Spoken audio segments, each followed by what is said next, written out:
There is trouble in Tanzania.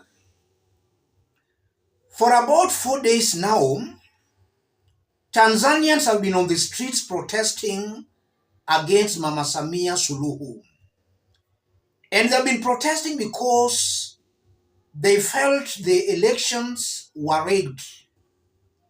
And the elections were rigged long even before they voted. So they've been on the streets protesting.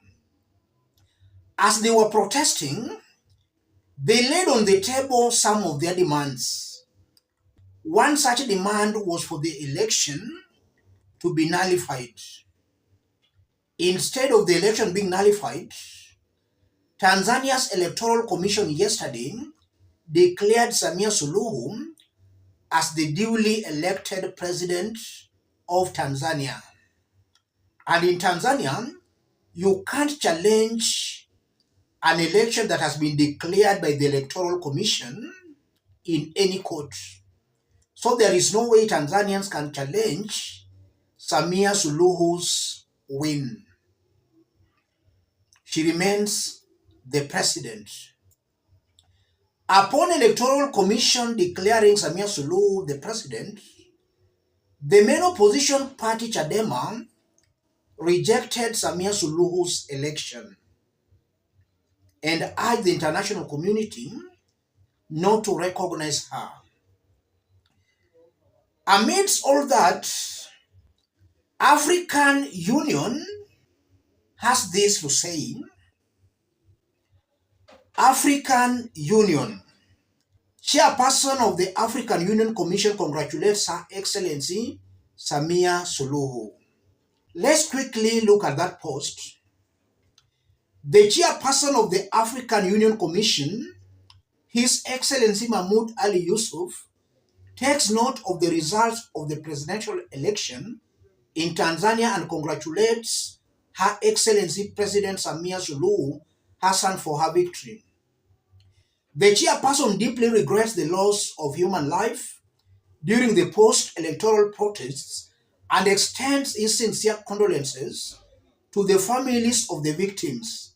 He underscores the imperative of upholding fundamental rights and freedoms, including the right to peaceful assembly and expression, and encourages the authorities to safeguard these rights within the framework of the law. He also calls on citizens to exercise their rights in a peaceful and responsible manner.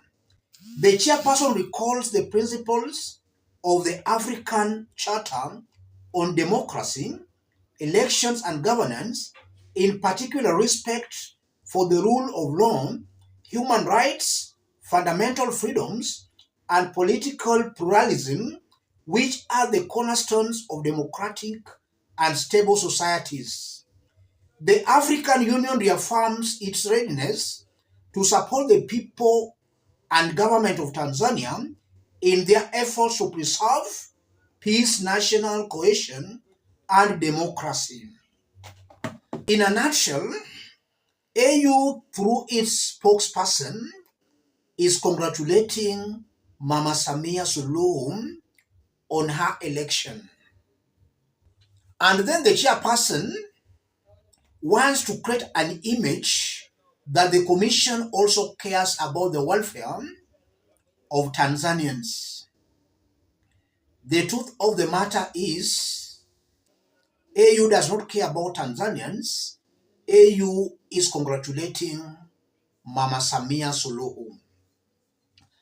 I want us to put all this into perspective, considering what's currently happening in Tanzania.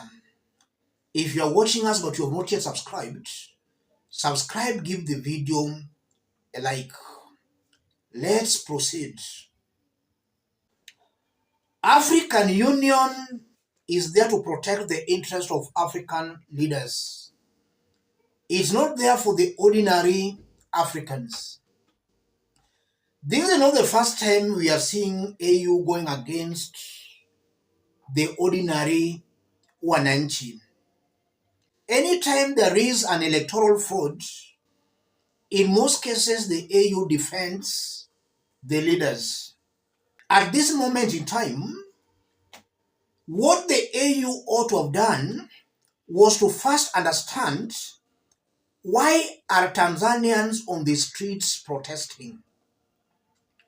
If possible, AU ought to have brought peace in Tanzania, not to hurriedly congratulate Mama Samia Suluhu on her election, because that election in itself has got so many questions. So AU ought not to have very fast and very quickly congratulated Samia Suluhu. And I'm also of a very strong opinion that we are yet to be told exactly what's happening in Tanzania. Are the protesters the loud minority or are they the loud majority? We are yet to be told what's happening there. How comes that in an election, almost all parliamentary seats are going to the government's party? Is it possible to rig parliamentary seats across the country? Because I don't think that's something possible in Kenya. In Kenya, you can steal presidential elections, but it's very difficult to rig all parliamentary seats in the country.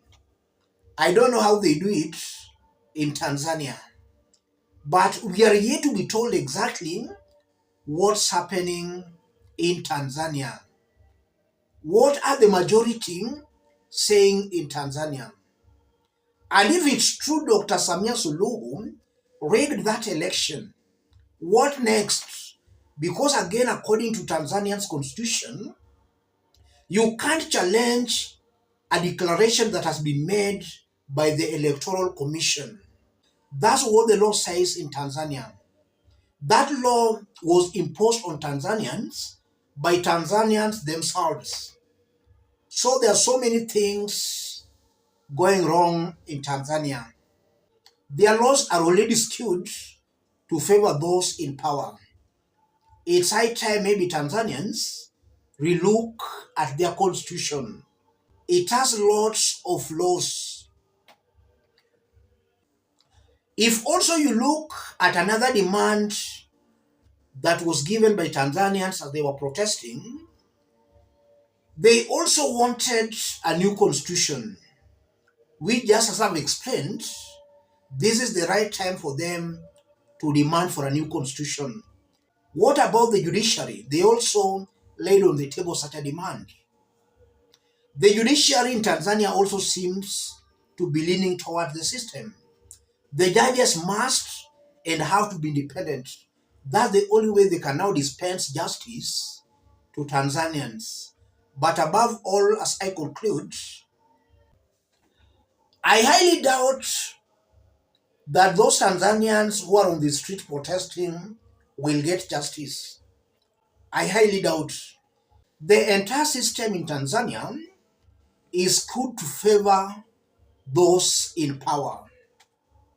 Maybe in future they might succeed, but for now everything is skewed against them. They might not get that justice now. Let me stop it there. If you are watching us but you are not yet subscribed, subscribe, give the video a like. Let's meet in our next analysis. Thank you. God bless you. God bless Kenya.